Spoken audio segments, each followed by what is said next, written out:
बहुत अच्छा ये मुशायरा बाबा के दरबार में चल रहा है। बीच में एक कवि को बुला करके आपको ऐसा नहीं लग रहा है कि 5 पकवान खाते खाते मक्की की रोटी पकड़ा दी हो? पर यकीन मानिए ये मक्का और बाजरे की रोटी भी जो मेवाड़ से आई है आपको पूरा मजा देगी। बहुत बढ़िया मुशायरा चल रहा है, बढ़िया निजामत कर रहे हैं, बढ़िया आयोजक हैं। और सबसे बढ़िया बात यह है कि यहाँ बढ़िया बढ़िया भटकती आत्माएं मंच पर बैठी हुई है। और सबसे बढ़िया यहाँ के सामान्य श्रोता हैं। यकीन कीजिए दोस्तों, ऐसे हंसी और रसिक श्रोता मैंने पूरे भारत में नहीं देखे। और इसका सबसे बड़ा कारण ये है कि भारत में मैं कहीं गया ही नहीं। अच्छा, कवि सम्मेलन मुशायरों में कई तरह के श्रोता आते हैं दोस्तों। कुछ ऐसे तैयार होके आते हैं जैसे शादी ब्याह में जा रहे हैं, कुछ ऐसे ही उठ के आगे कहीं नगर परिषद बीपीएल कार्ड तो नहीं बना रहे हैं। अच्छा, कुछ पति श्रोता होते हैं, वो बड़े ही जोश खरोश के साथ अपनी पत्नी की बीवी की बिना सहमति के मुशायरे कवि सम्मेलन में आ जाते हैं। ऐसे में पत्नियां भी उनका पता करने के पीछे पीछे आ जाती है। इसका तजुर्बा मुझे पिछले महीने खरगोन में एक कवि सम्मेलन का संचालन करते हुआ, मैं संचालन कर रहा था, एक स्लिप आई मेरे पास कि रमेश जी जहाँ कहीं हो मंच के पास आ जाए। जो ही रमेश जी उठे, महिलाओं में से आवाज आई, बैठ जा रे बैठ जा। मैंने तो ये पता लगाने के लिए स्लिप भेजी कि तू यहाँ का नाम लेके यहीं आया कि कहीं दूसरी जगह गया। ये बहुत बढ़िया माइक है साहब, बहुत पुराना माइक है, बहुत ऐतिहासिक माइक है। ये माइक दुनिया का वो माइक है, दुनिया की सबसे पहली मिलाद इसी माइक पर हुई थी। और ये वही माइक है जो सूत जी महाराज ने 88,000 शौनकादिक ऋषियों को सत्यनारायण की कथा इसी माइक पे सुनाई थी। बहुत बहुत धन्यवाद माइक वाले भाई साहब को। गणेश जी के 2 पत्नियां हैं भाई साहब, रिद्धि और सिद्धि। अपने एक ही है, वो भी जिद्दी और पिद्दी। लता मंगेशकर और अपन में कोई फर्क नहीं है। ही नहीं सही कह रहा हूं, लता मंगेशकर और अपन में कोई फर्क नहीं है दोस्तों। लता जी ने लगभग 10,000 गाने गाए, अपन ने एक ही गाने को 10,000 बार गाया।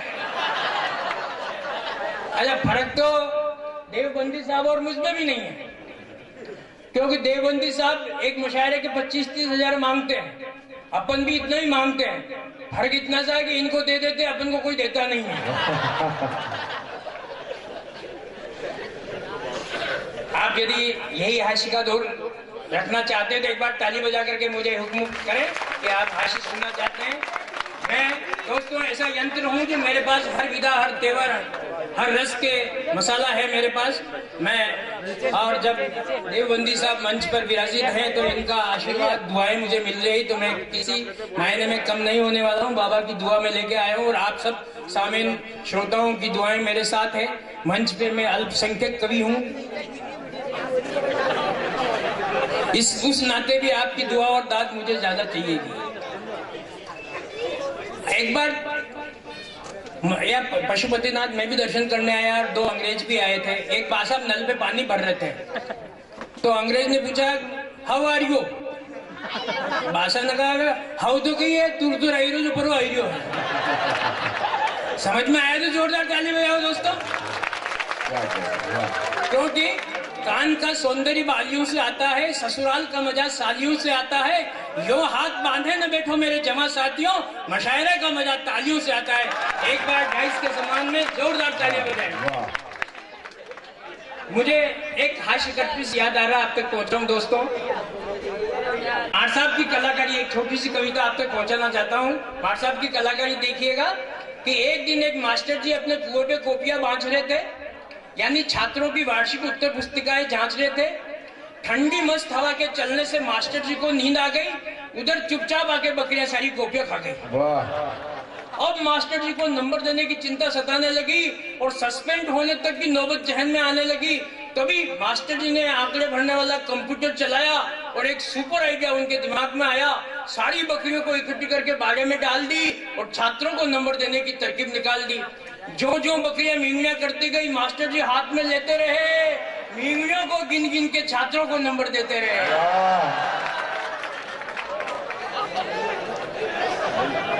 हाँ भाई साहब, चाय मेरे भी रख लेना, ब्राह्मण हूँ, खाता पीता नहीं, देख सकता हूँ, इधर रख लेना एक चाय।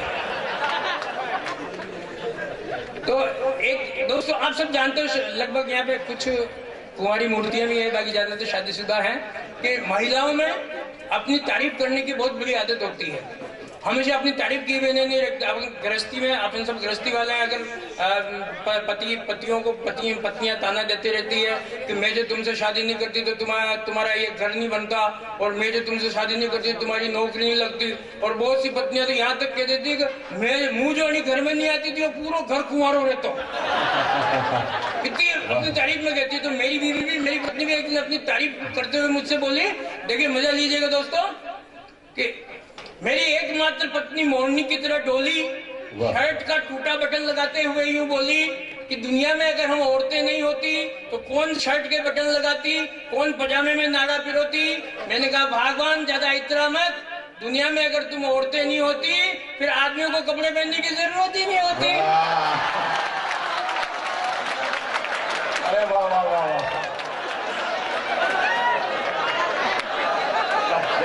एक और कटपीस का आनंद लीजिए आप दोस्तों। गेड़ होशियारी की एक कविता आप तक पहुंचाता हूं। मंदसौर और मेवाड़ चित्तौड़ आपसे ज्यादा दूर नहीं है दोस्तों। मंदसौर में आपका पड़ोसी हूँ, मालवी और मेवाड़ी आप समझते हैं, एक मेवाड़ी मूल में एक कविता आप तक पहुंचाता हूँ गेड़ होशियारी की। और अक्सर अपन शहर वाले बात करते हैं कि यार शहर के लोग होशियार होते हैं, गांवड़े के लोग गैर होशियार होते हैं, पर कई बार शहर के लोग और पढ़े लिखे लोग भी गैर होशियारी कर जाते हैं। ये इसका तजुर्बा मुझे एक बार हुआ, हमारे दोस्त देवासी साहब और मैं एक मशायरे में बॉम्बे जाना था। ये 8-10 रोज से हमारे उधर राजस्थान में ही थे, कवि सम्मेलन मशायरे, ये भी कवि सम्मेलन पढ़ते हैं, तो हम साथ में पढ़ रहे थे। 8-10 रोज से कवि सम्मेलन कर रहे थे, बड़ा खूब थकान आ गई थी। हमें बॉम्बे जाना था, निमंत्रण मिला, निमंत्रण हमें देर से मिला था, हम रिजर्वेशन नहीं करा सके। तो फिर हम मेवाड़ के उधर राजस्थान के कवि सम्मेलन निपटा करके रतलाम पहुंचे। रात को 10 बजे ट्रेन आई बॉम्बे के लिए। ट्रेन आई दोस्तों, तो ट्रेन इतनी भीड़ कि आप बैठने की छोड़ो, खड़े रहने की जगह नहीं। मैंने कहा यार लेवल साहब यार इसमें तो नहीं चल सकते अपन यार। तो ये बोला कि अरे यार डॉक्टर साहब बात बात पे घबरा जाते हो यार, अभी मेरी होशियारी देखो। तो ये अपने झोले में से एक नकली सांप निकाला और डिब्बे में छोड़ दिया और चिल्लाए सांप सांप सांप। वैसे 5 मिनट में रतलाम स्टेशन पे पूरा डिब्बा खाली, और हमने भी चादर निकाली, बर्फ में बिछे और सो गए। अब थकान हमारा 8-10 रात की थकान थी, तो हमें तो सोते ही नींद आ गई। सुबह चाय वाला आवाज लगा, चाय लगो, गर्मा गर्म चाय, चाय गर्मा गर्म चाय। तो नींद खुली हमारी। मैं पूछा भैया कौन सा स्टेशन है? वो बोले रतलाम। तो फिर मैंने पूछा क्यों भाई साहब ट्रेन गई नहीं क्या? क्या भाई साहब ट्रेन तो गई, फिर रात को क्या हुआ, इस डिब्बे में सांप निकला है जिसको यही काट दिया।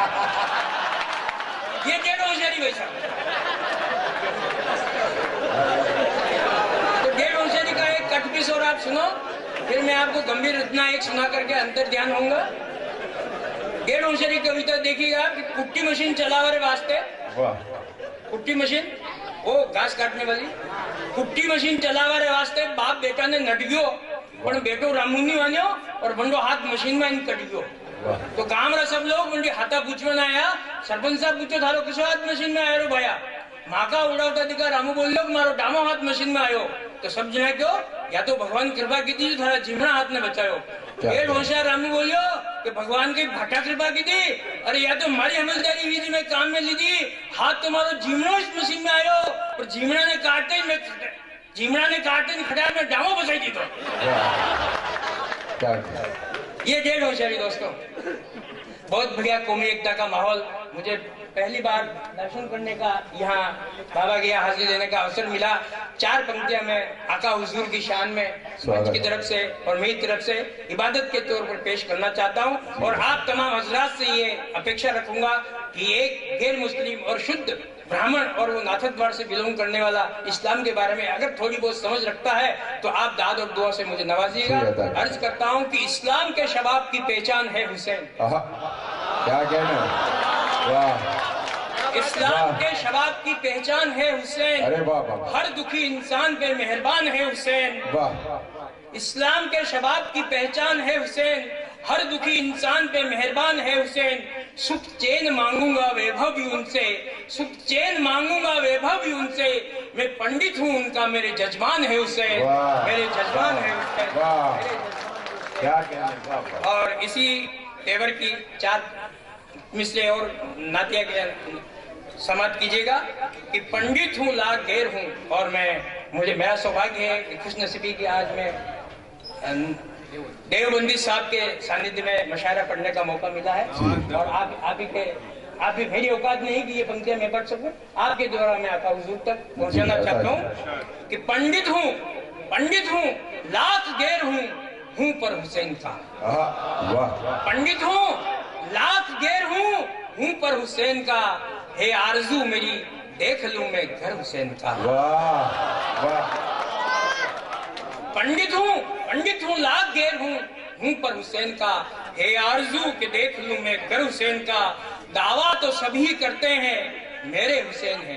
यहाँ हर एक व्यक्ति बेकार दावा करता है। दावा तो सभी करते हैं मेरे हुसैन है, दुनिया को मैं दिखाऊंगा होकर हुसैन का। दुनिया को मैं दिखाऊंगा, दुनिया को मैं दिखाऊंगा होकर हुसैन का। और गजल का आप खूब मजा ले रहे थे दोस्तों। वाह वाह भाई, जोरदार तालियों से इस्तकबाल करें। क्या कहते गजल का बड़े आनंद ले रहे थे। फिर मैं ये देवबंदी साहब के सानिध्य का और उनकी आशीर्वाद का असर था जो मैंने कहा। फिर मैं मेरे इस वार्ड के हैसियत औकात पे आता हूँ। और गजल कब होती है दोस्तों? गजल का आप खूब आनंद ले रहे हैं और जब आप शौक रखते हैं तभी जाकर के देश के ख्यातनाम शायरों को यहाँ आहूत किया है, बुलाया है। गजल कब तो होती है मेरी नजरों में कि घर हंसी हाथ में ही ना हो तो गजल होती है। घर हंसी हाथ में ही ना हो तो गजल होती है, या ख्वाबों में खूबसूरत मीना हो तो गजल होती है। शाम के वक्त मंदसौर की सड़कों पर टहलते हुए दिल किसी हूर ने छीना हो तो गजल होती है। दिल किसी हूर ने छीना हो तो। और गजल कब होती है? दर्द औरों का लिया हो तो गजल होती है, गम घेरों का पिया हो तो गजल होती है। और बड़ा मुश्किल है किसी शेर का कहना सागर, बड़ा मुश्किल है किसी शेर का कहना सागर, बिन रोटी के जिया हो तो गजल होती है। बिन रोटी के जिया हो तो गजल होती है। कौमी एकता का माहौल है दोस्तों। चार पंक्तियां, चार मिसरे फिर मैं अर्ज करना चाहता हूं आप सबके बीच कि अमन चैन की ज्योति हर जीवन में जला करे। और दिली गुजारिश कर रहा हूं, मैं दिल से कहता हूं कि अमन चैन की ज्योति हर जीवन में जला करे, भाईचारा दिल में लेकर ईद दिवाली मिला करे, और नफरत थोड़ी भी जहनों में ना रहे किसी के, हिंदू मुस्लिम मिलके राह मोहब्बत चला करे। हिंदू मुस्लिम। और इसी औकात का चार मिसरे और समाप्त कीजिएगा दोस्तों। अर्ज करता हूं कि आवाज मंदिरों से आए अजान की, आवाज मंदिरों से आए अजान की, हो मस्जिदों में गूंज आरती के गान की, और हिल मिल कर जो चले हिंदू मुसलमान तो तकदीर समझ जाए अपने हिंदुस्तान, अपने हिंदुस्तान की। और दोस्तों युवा पीढ़ी बैठी है, तब जाके चार पंक्तियां फिर मैं मंच की तरफ से कहना चाहता हूँ। आजकल फेसबुक व्हाट्सएप पे जो दोस्ती का सिलसिला चल रहा है उसको सावचेत करते हुए एक गुजारिश करना चाहता हूँ। अर्ज करता हूँ आपकी रहना होशियार जरा, सब युवा साथियों को, मेरे से छोटे भाइयों को कहना चाहता हूँ कि रहना होशियार जरा, ये दोस्त बनाने वाले हैं सभी पीठ पे खंजर ही चलाने वाले, और उसके जख्मों पे नहीं रखता है कोई भी मरहम, जिसके एहसान से जिंदा है जमाने वाले, जिसके एहसान से जिंदा है जमाने वाले, जिसके एहसान से जिंदा है जमाने वाले। और दोस्तों मैंने अपने लिफाफाजित से कई 4 गुना काम कर दिया है जी। मैं इजाजत चाहूंगा और मंच का आदेश हो तो एक कविता मैं आप तक पहुंचा देना चाहता हूं। राजस्थान से आया हूं, राजस्थान के सम्मान में यानी मध्य प्रदेश के सम्मान में यानी पूरे हिंदुस्तान के सम्मान में एक कविता कहने की कोशिश करता हूं, मातृभूमि की बात रखते हुए, क्योंकि मेरे को जाकिर साहब का, नागौरी साहब का भी ये हुक्म था, यहाँ सब पदाधिकारियों के हुक्म तक राजस्थान से आए हो तो एक वाहन की राजस्थान की होनी चाहिए। कोशिश करता हूँ निश्चित रूप से आपको पसंद आए, क्योंकि राजस्थान इसलिए बड़ा है क्योंकि वो मध्य प्रदेश का पड़ोसी है, मध्य प्रदेश का उसका आशीर्वाद है। यहीं से बात शुरू करता हूँ आपको लगे। और 4 पंक्तियां इस कविता की भूमिका में। भाई साहब मुशायरा एक ही चलेगा, एक साथ 2 मुशायरे नहीं चल सकते। मैं अपने परिचय में कि ये विधा, जब गेर बदल रहा हूं मैं, तो इस विधा के परिचय में कुछ 4 पंक्तियां मैं आप तक देना चाहता हूं। देशभक्ति का और राष्ट्रीयता का माहौल बनाना चाहता हूं कि भारत माँ को शीश झुकाकर मुद्दे ज्वलंत उठाता हूं, भारत माँ को शीश झुकाकर मुद्दे ज्वलंत उठाता हूं, गौरवशाली पृष्ठ खोलकर स्वाभिमान जगाता हूं, और रहे नहीं अनभिज्ञ नई नस्लें बलिदानी इतिहास से, तो याद शहीदों की इन्हें दिलाकर मैं अपना फर्ज निभाता हूं, अपना फर्ज निभाता हूं, अपना फर्ज निभाता हूं। और फर्ज निर्वहन की श्रृंखला में मैं अपने परिचय में कहां से आया हूं, 4 पंक्तियां आप तक, चंद पंक्तियां पहुंचाना चाहता हूं कि पन्ना पद्मन की सौगातें साथ में अपने लाया हूं, हर घर में प्रताप ही जन्मे इतना कहने आया हूं, जहां पे गोरा बादल ने मुगलों की सेना कुचली थी, मुंड कटे पर रुंड लेते ओज वही में लाया हूं, और लिखा गया इतिहास लहू से उन वीरों की मैं छाया हूं, गर्व हमेशा रहेगा मुझको मैं इस माटी का जाया हूं, मैं इस माटी का जाया हूं, मैं इस माटी का। 2 बंद निवेदन करता हूं, मैं आपकी भावनाओं को समझ रहा हूं कि मातृभूमि की आन बान का सबको स्वाभिमान रहे, चाहे मातृभूमि मालवा हो, मेवाड़ हो, राजस्थान हो, पूरा हिंदुस्तान अपनी मातृभूमि, तो मातृभूमि की आन बान का सबको स्वाभिमान रहे, मेवाड़ केसरी महाराणा मेरी हिंद धरा का मान रहे। और राजस्थान क्या है, 4 पंक्तियां देखिएगा दोस्तों कि वीर प्रसूता है ये जननी, इसकी अमर कहानी है, पाथल पीथल गोरा बादल जेमल अमित निशानी है, प्रताप राणा पदमड़ पन्ना सांगा की वो धरती है, तो उस धरती को नमन करे, वो धरती राजस्थानी है, वो धरती राजस्थानी है। तो राजस्थानी आन बान का सबको स्वाभिमान रहे, मेवाड़ केसरी महाराणा मेरी हिंद धरा का मान रहे। अंत में दोस्तों इस मंच की तरफ से, पूरे मंदसौर की तरफ से 4 पंक्तियों का एक पैगाम पूरे देश के नाम पढ़ना चाहता हूं, और आप पूरी तालियों के साथ में मुझे विदा करना। 4 पंक्तियों के निवेदन करता हूं, एक संदेश, एक पैगाम कि चाहे अपना शीश झुकाओ गीता और कुरान को, क्या इस मंच की तरफ से कि चाहे चाहे चाहे चाहे अपना शीश झुकाओ गीता और कुरान को, खूब नहाओ आवे जमजम या जाओ गंगा स्नान को, करो इबादत सदा खुदा की या पूजो तुम भगवान को, और इनसे पहले पूजो यारो अपने हिंदुस्तान को, अपने हिंदुस्तान को, अपने हिंदुस्तान को। जय हिंद, जय भारत। क्या कहने, क्या कहने।